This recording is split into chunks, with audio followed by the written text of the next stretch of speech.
আমার পরিচয় তো জানেন আপনারা, আমি হিন্দুর বাচ্চা, কিন্তু ছাত্রলীগের জেলা সেক্রেটারি ছিলাম ছাত্রলীগের হিন্দু অবস্থায়, কলেজের বিপি ছিলাম আমি, আজকে আওয়ামী লীগ করতাম। এই দীর্ঘ 16.5 বছর 17 বছর ক্ষমতায় ছিল আওয়ামী লীগ। আমি একজন দাপটওয়ালা মন্ত্রী থাকতাম, বড় মাপের মন্ত্রী। আবার ম্যাডাম যখন পলাইছে তখন আমারও পলানো দেখতে, মাপ পাতাম না আমিও, কথা ঠিক না? কিন্তু আমি যখন ইসলাম গ্রহণ করছি, আল্লাহ পাক আমাকে বুঝ দিয়ে দিয়েছেন, মুসলমান তো কুফরি মতবাদ কামের চেষ্টা করতে পারে না। কুফরি মতবাদ কামের চেষ্টা ওরাই করবে যারা কাফের তারা, আর যে মুসলমান সে ইসলাম কামের চেষ্টা করবে, ঠিক কিনা? আমি যতদিন হিন্দু ছিলাম, কাফের ছিলাম, ততদিন কুফরি মতবাদ কামের চেষ্টা করেছি, কিন্তু এখন আমি একজন মুসলমান। এখন আমার চেষ্টা হবে আল্লাহর জমিনে আল্লাহর দ্বীন কেমনে কায়েম করা যায়। এই বুঝ আল্লাহ পাক যখনই দেশে সঙ্গে সঙ্গে তওবা করে ছাত্রলীগের জেলা সেক্রেটারির দায়িত্ব ইস্তফা দিয়ে ফিরে চলে আসছি কোরআনে পাকের ছায়ার নিচেই। কিন্তু আমার দুঃখ একটাই, আমি হিন্দুর বাচ্চা, আমি বুঝলাম যে মুসলমান কুফরি মতবাদ কামের চেষ্টা করতে পারে না, মুসলমানের সন্তানেরা এই বুঝটা পায় না। দুঃখ আমি রাখবো কোথায় বলেন? হ্যাঁ, আমি দিন কায়েমের চেষ্টা করি, আর মুসলমানের বাচ্চারা কেউ গণতন্ত্র কায়েমের চেষ্টা করে, কেউ সমাজতন্ত্র কায়েমের চেষ্টা করে, কেউ জাতীয়তাবাদ কায়েমের চেষ্টা করে, কেউ ধর্ম নিরপেক্ষতা কায়েমের চেষ্টা করে, ঠিক না? জোরে বলে আফসোস আফসোস আফসোস। একটা প্রশ্ন করবো আপনাদের কাছে, করব? দুনিয়া সৃষ্টির থেকে এই পর্যন্ত, এখন পর্যন্ত সারা দুনিয়াব্যাপী চ্যালেঞ্জ দিলাম, একজন কাফেরের নাম বললেন তো যে কাফের কোনোদিন ইসলাম কায়েমের চেষ্টা করেছে? হ্যাঁ, একজন কাফেরের নাম বলেন যে ইসলাম কায়েমের চেষ্টা করেছে। ওদের নীতি ঠিক আছে, কোনো কাফের কখনো ইসলাম কায়েমের চেষ্টা করে নাই, করবেও না কোনোদিন। কিন্তু আমরা মুসলমানের বাচ্চা, আমাদের নীতির কোনো ঠিক নাই, দাবি করি মুসলমান বুঝলে, অথচ গণতন্ত্র কায়েমের জন্য জীবন দিয়ে দেয়, সমাজতন্ত্র কায়েমের জন্য জীবন বাজি রেখে আন্দোলন করে, কথা ঠিক না? আল্লাহ মাফ করুক, আল্লাহ মাফ করুক। গণতন্ত্রের প্রতিষ্ঠাতাকে জানেন আপনারা? আব্রাহাম লিঙ্কন, আমেরিকার ভূতপূর্ব প্রেসিডেন্ট আব্রাহাম লিঙ্কন। দুনিয়া সৃষ্টির থেকে এখন পর্যন্ত যত ইসলাম বিদ্বেষী মানুষ দুনিয়াতে জন্মগ্রহণ করেছে, তার ভিতরে অন্যতম একজন ছিল আব্রাহাম লিঙ্কন। ও যে ইসলামের কত বড় দুশমন ছিল কল্পনাও করতে পারবেন না আপনারা। তার প্রতিষ্ঠিত মতবাদ হলো গণতন্ত্র। গণতন্ত্রের মূল কথাই হলো জনগণ সমস্ত ক্ষমতার উৎস, by the people, for the people, of the people, গণতন্ত্রের মূল থিওরি, ঠিক কিনা? যারা বলেন। আর আল্লাহর কোরআন কি কয়? ইন্নাল্লাহা আলা কুল্লি শাইইন কাদির। সমস্ত ক্ষমতার উৎস কে? জোরে বলেন। কোরআন কয় সমস্ত ক্ষমতার উৎস আল্লাহ, আর গণতন্ত্র কয় সমস্ত ক্ষমতার উৎস জনগণ। কোরআনেরটা বিশ্বাস করলে আপনি মুসলমান, আর গণতন্ত্রেরটা বিশ্বাস করলে বিনা দলিলে কাফের আপনি, কোনো দলিল লাগবে না এখানে। মুসলমান কখনো আল্লাহকে বাদ দিয়ে জনগণকে ক্ষমতার উৎস মনে করতে পারে না, অর্থাৎ গণতন্ত্র কোনো মুসলমান বিশ্বাস করতে পারে না। আর যে গণতন্ত্র বিশ্বাস করে হতে পারে মুফতি, মুহাদ্দিস, কোনো পীর সাহেব, হাজী সাহেব, মুবাল্লিগ সাহেব, কিন্তু উনি মুসলমান না। মুসলমান হলে কখনো গণতন্ত্র বিশ্বাস করতে পারতেন না, ঠিক কিনা? যারা বলেন ঠিক কিনা? কিন্তু আমি হিন্দুর বাচ্চা, আমি বুঝলাম, আপনারা মুসলমানের সন্তান, আপনারা বোঝেন না। উল্টে আমার আপনাদেরকে বোঝানো লাগে, লজ্জা করে না আপনাদের? যে কচু গাছে গলা দড়ি নেন গে, কচু গাছে আপনারা বুঝাইবেন আমারে, উল্টে আমার বোঝানো লাগে আপনাদেরকে। লজ্জা তো করা উচিত আপনাদের, যে বেচারা হিন্দুর বাচ্চা এ বুঝলো আর আমরা বুঝলি না। দুঃখ রাখার জায়গা পাই না। কোথায় আজকে মুসলমান, ইসলাম কোথায়? হিন্দু থাকতে কোরআন হাদিস পড়ছিলাম, পরে যে ইসলাম পাইছিলাম কোরআন হাদিসে, ওই ইসলামের সাথে আপনাদের কোনো সম্পর্ক আছে বলে মনে হয় না। আপনারা খালি গরু খাইয়া আসেনুর মাথা কেটে মুসলমান দাবি করেন, ইসলাম আপনাদের মধ্যে নাই। কি কথা কন না কাকা? হ্যাঁ, মুসলমান না আমি মুসলমান, হিন্দুর ঘরে জন্মেছিলাম, কিন্তু এখন আমি মুসলমান। আপনারা মুসলমান না, ইসলাম আপনাদের মধ্যে নাই। খারাপ লাগতেছে নাকি? অন্তরে বড় ব্যথা, অন্তরে বড় ব্যথা। আমার কাছে মাঝে মাঝে মনে হয় আমি মনে হয় মুসলমানে ভুল করে ফেলাইছি, হিন্দু ছিলাম ভালো হয়েছি না। আপনারা যা করেন আমি তো ওগুলো করতে পারি না।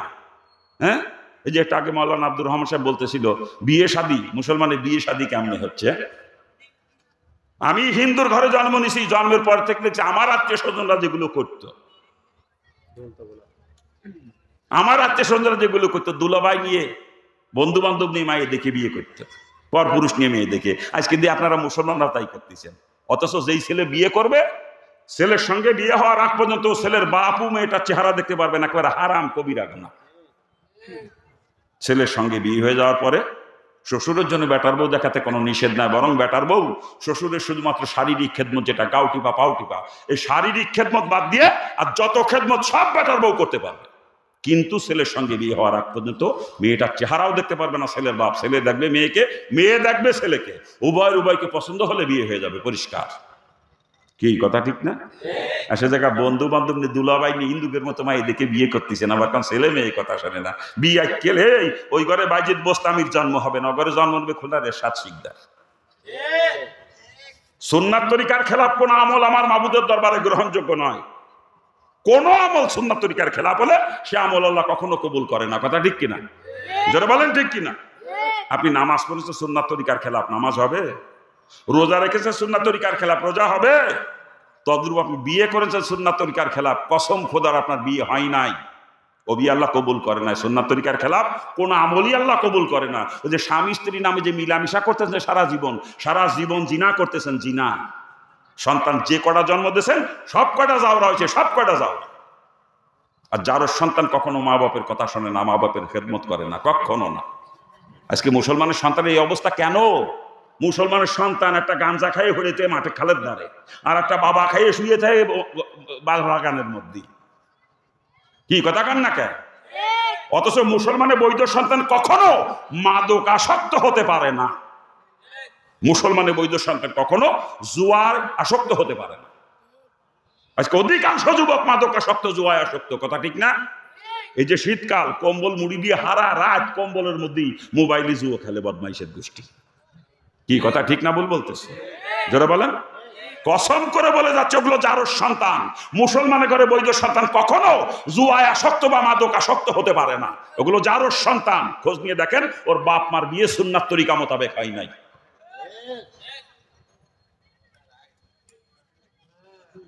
আজকে হিমশিম খাচ্ছে গার্জিয়ানরা ছেলে মেয়েদেরকে নিয়ে।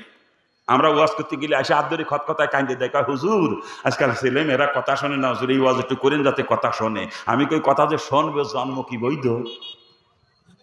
হ্যাঁ, মুসলমানের বৈধ সন্তান কখনো মা বাপের সঙ্গে নাফরমানি করে না, কখনো না। আর যেটা যার সন্তান ও কখনো মা বাপের খেদমত করতে পারে না।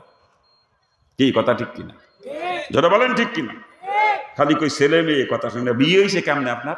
হ্যাঁ, আপনি জন্ম দিয়েছেন যা ওরা।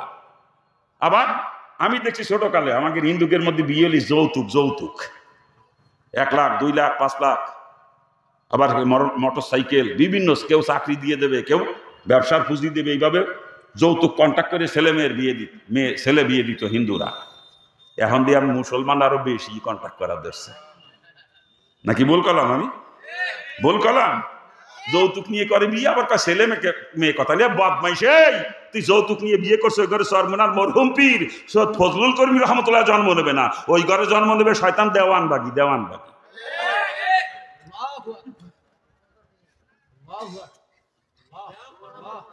খারাপ লাগে নাকি?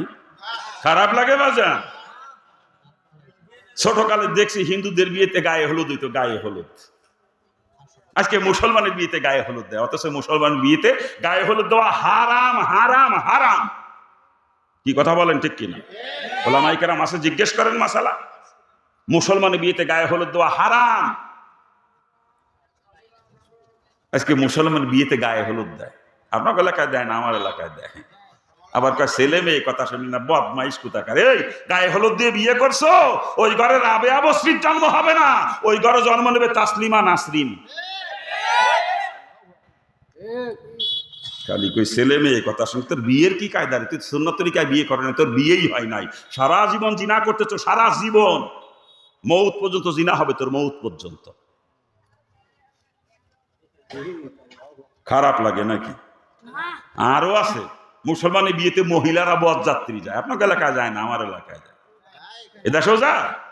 চিন্তা করেন, মেয়ে ছেলে বিয়েতে বরযাত্রী পাঠায়। আচ্ছা বলেন তো, কোনো মহিলা বরযাত্রী যে কোনোদিন খালি হাতে ফিরতে পারে ওখান থেকে? কমপক্ষে পরপুরুষের গসা খালেও খাইয়ে আসা লাগে। কোনো মহিলা এই কথা বুকে হাত দিয়ে বলতে পারবে না, আমি বিয়ের বরযাত্রী গেছি অথচ পরপুরুষের গসা খাই নাই। এ কোনো মহিলা বুকে হাত দিয়ে বলতে পারবে না। চ্যালেঞ্জ, এটা আমার চ্যালেঞ্জ। আপনার স্ত্রীকে, আপনার মেয়েকে যে বিয়েতে বরযাত্রী পাঠাইছেন, ওই পরপুরুষের গসা খাওয়ার জন্যই পাঠাইছেন নাকি? আমি দোষ মহিলাদের দেবো না, মহিলাদের কোনো দোষ নাই। আমার স্ত্রীকে, আমার মেয়েকে আমি যদি বিয়েতে বরযাত্রী যাইতে না দিই, যাওয়ার ক্ষমতা আছে? দোষ মহিলাদের না, দোষ এই বিয়াক্কেলের গোষ্ঠীর। এগুলোর সাইজ করতে পারতাম জুতো দিয়ে। বিয়াক্কেল ও যুবতী বউডারে যুবতী মাইডারে পরপুরুষের গসা খাদেন বিয়েতে বরযাত্রী পাঠায়, আবার মুসলমান পরিচয় দেয়, লজ্জা করে না? কোন মুসলমানের বাড়ির মেয়ে ছেলেরা কখনো বিয়েতে বরযাত্রী যায় না। আর যে বাড়ির মহিলারা বিয়েতে বরযাত্রী যায়, হতে পারে হাজী সাহেব, হতে পারে মোবাল্লেগ, তবলিগের মোবাল্লেগ, হতে পারে সরমুনার মুরিদ, কিন্তু ওই বদমাইশ মুসলমান না। যদি মুসলমান হইতো ওর বাড়ির মেয়ে ছেলেরা জীবনে কোনোদিন বিয়েতে বরযাত্রী যাইতো না। কি কথা কেন না? হ্যাঁ, আবার নতুন বউ বিয়ে করে বাড়ি নিয়ে মুসলমান বর্তমানে হাল খাতা করা দিচ্ছে। হাল খাতা আপনাদের দেশে করেন, আমার এলাকায় করে। ওরা নাম দেশে বউ বাতা, আমি ওদের নামতেছি হাল খাতা। হ্যাঁ, আপনি ছেলে বিয়ে করাইছেন, ঘরে নতুন বউ আইছে, এতে আপনি খুশি। আর এই খুশিতে প্রতিবেশীদেরকে বা আত্মীয় স্বজনকে দাওয়াত করে খাওয়ানো সুন্নাত, এটাকে বলা হয় অলিমা। কি বলে? অলিমা করা কি সুন্নাত, কিন্তু কারো কাছ থেকে কোনো বিনিময় নেওয়া হারাম।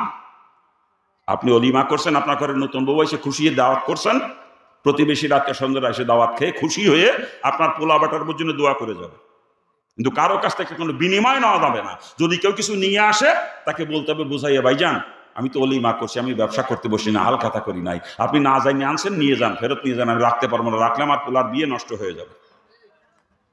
কথা কওয়া তো দূরের কথা, ওই ব্যবসা করার জন্যই তো অনুষ্ঠান পাতাইছে বদমাইশ, নাকি কা?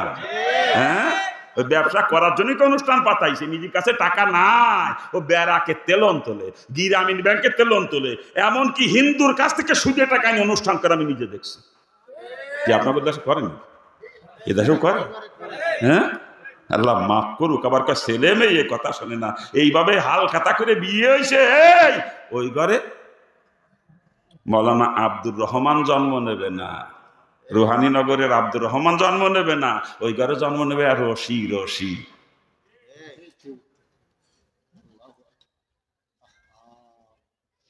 খারাপ লাগে না? খারাপ লাগে। ছোটকালে দেখতাম হিন্দুদের বিয়েতে, আমার আত্মীয় স্বজনদের বিয়েতে মাইক বাড়া করে আনতো, ঢাক ডোল বাজতো। আর বর্তমান দেখি মুসলমানের বিয়েতে ডেক সেট নিয়ে আসে, ডেক সেট। ওরে ধুম ধারাক্কা চলে রে।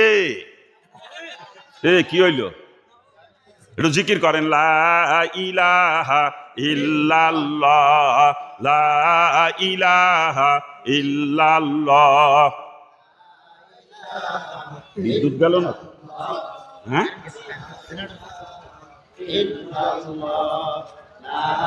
লোকজন চলে যাচ্ছে যে রাস্তা দিয়ে সব।